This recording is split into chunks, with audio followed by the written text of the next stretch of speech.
give George his happy moment here. The red hair.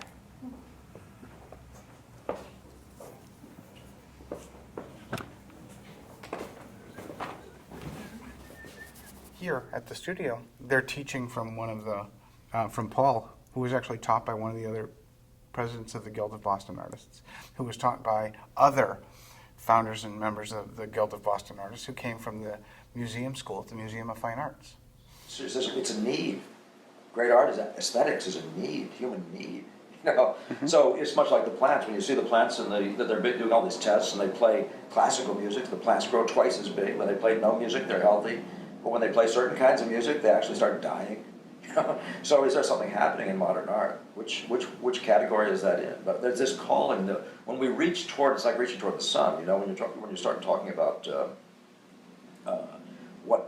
what nourishment is provided by the arts historically, why we even developed the aesthetics, the world. You know, the science of aesthetics was about that love, was about the pursuit of beauty, and there's something about a yes that you know there's a yearning in your soul, and art fulfills it. You know, art helps you with that, for lack of anything better to say. Yeah, what do you think?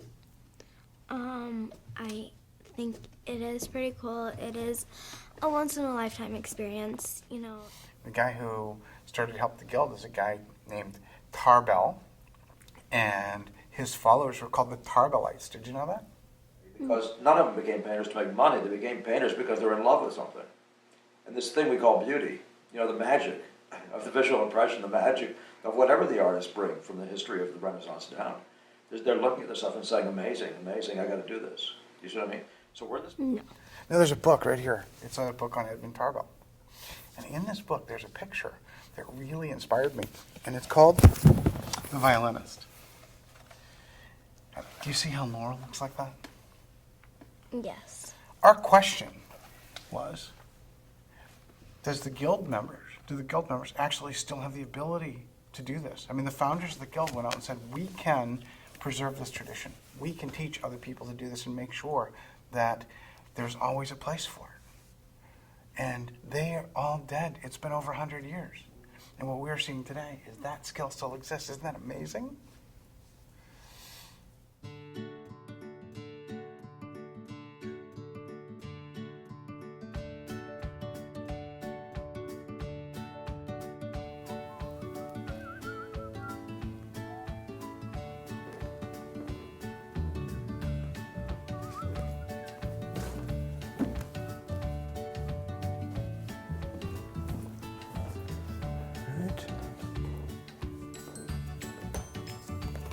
It was playing itself, that was you, huh?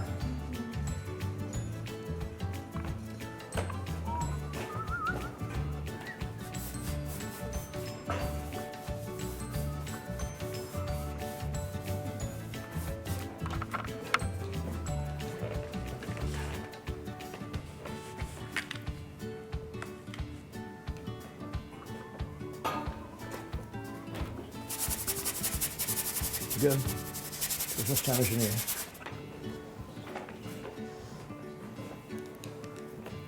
Anytime you do that, I just jump to something else that I can work on while you're doing that. That's fine.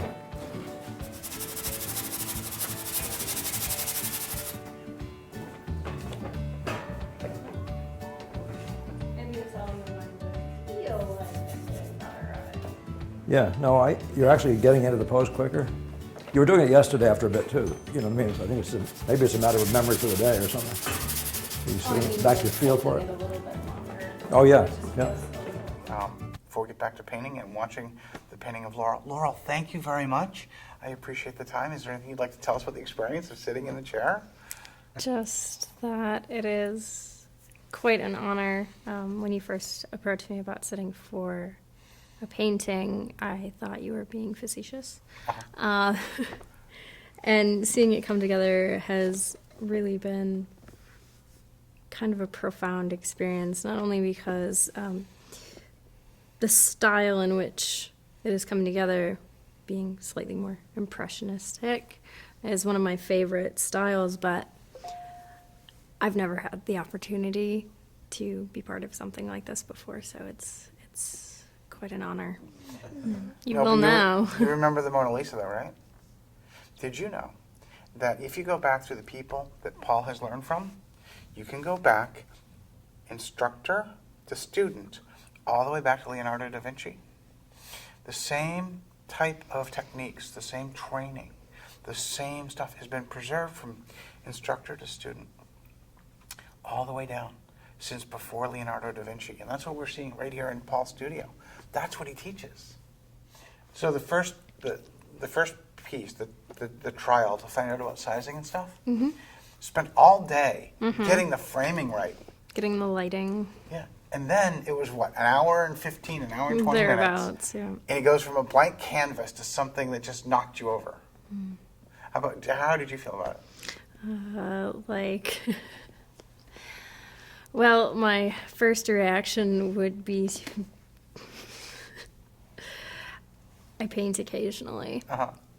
Poorly. Yeah. Now that I have seen that, I feel like I should probably get a little bit more involved than I am. So it's inspiring. Do you know that Paul tells me that 5,000 hours or so, anyone can learn to paint like that?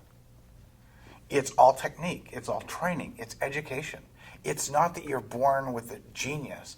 It's study and figuring out how to see and how to actually represent the colors on the canvas. It's like lifting weights. If you put in the time, you can get the skill. Doesn't it sound like you should, at least come back for a class? Probably. Just a little.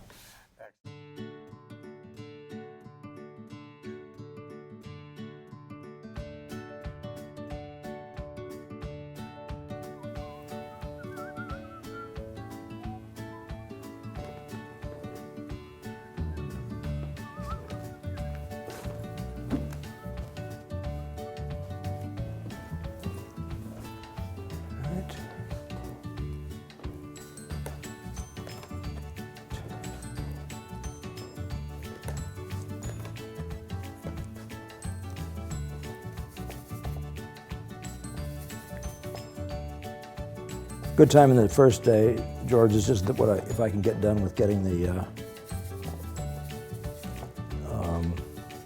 major elements in their places so they can dry, then that's a good start.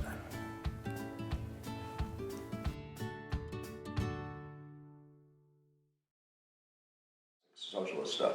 And I wanted to get past, so the piss Christ painting mentality, where everything is about trashing it. The Duchamp and the urinal. So I'm trying to say, can we, George, can we elevate? Can we get this thing to actually elevate something at the great yes? We're in love with something, and work from there. Just promote that idea that we're in love, we're really. This is a great yes. We've seen something, and we want you to see what we saw, like dragging somebody out to see the sunset, because it's so amazing.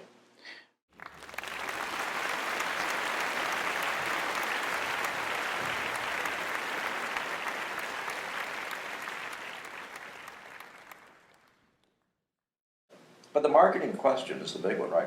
Why is the Boston School sat down below? They never stood up above. Well, the Ashcan School was marketed like heck. And every single one of these negating schools that is saying no to this and no to that and how it can't be this. The reductionist schools, how they keep on yet elevating themselves above everybody else. And so my hope is that the Boston School conversation can suddenly say, hey guys, let's get back to the real thing. Let's get back to love. Let's get back to beauty and truth. Let's get back to helping people feel good about who they are and about becoming better people and about being noble, the ennobling concepts. So, poorly said, but that's the concept. The Dutch masters spent a lot of time painting things around the house and people at work and people at play. Right. But there was not the nobility that, previously had been, hundreds of years of tradition.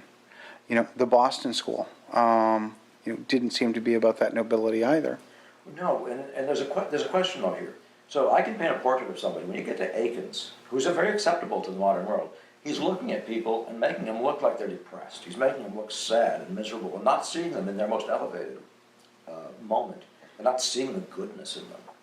But he's seeing their trouble, their despair. Well, there's a concept that goes with painting that discusses melancholy and all those sorts of things. But what's the end goal?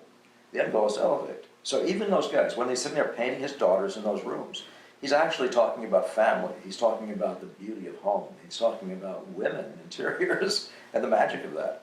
So you see what I'm saying? So there's an elevating thing. He's not saying, look at that, those are rich people. You know, and the Ashcan School stands up and says, we're not painting rich people anymore. Well, they weren't even rich. They were just average people. None of them came from rich backgrounds. But they were painting what was around them and finding magic in it, finding something of values, finding a reason to be, a yes.